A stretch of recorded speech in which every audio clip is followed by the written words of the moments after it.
একটি অনুপ্রেরণীয় সুন্দর গল্প।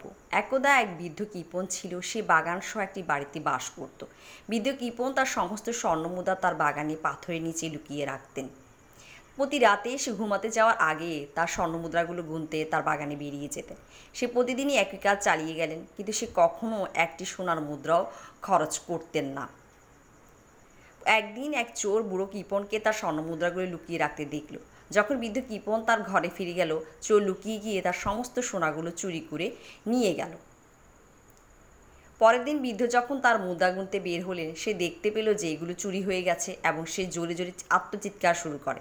তার প্রতিবেশী চিৎকার শুনে দৌড়ে এসে জিজ্ঞেস করলো কি হয়েছে, কি ঘটেছে তা জানার পর প্রতিবেশী জিজ্ঞেস করলো, কেন আপনি আপনার বাড়ির ভেতরেই স্বর্ণমুদ্রাগুলো সংরক্ষণ করেন, যেখানে এটি নিরাপদ ছিল? প্রতিবেশী আরও বললেন, ঘরের ভিতরে থাকলে আপনার কিছু কেনার প্রয়োজন হলে তা আপনার জন্য সহজ হতো। কিন্তু বৃদ্ধ কৃপণ উত্তর দিল, আমি কখনোই আমার স্বর্ণমুদ্রা দিয়ে কিছু কিনিনি, আর আমি কখনো এগুলো খরচ করব না।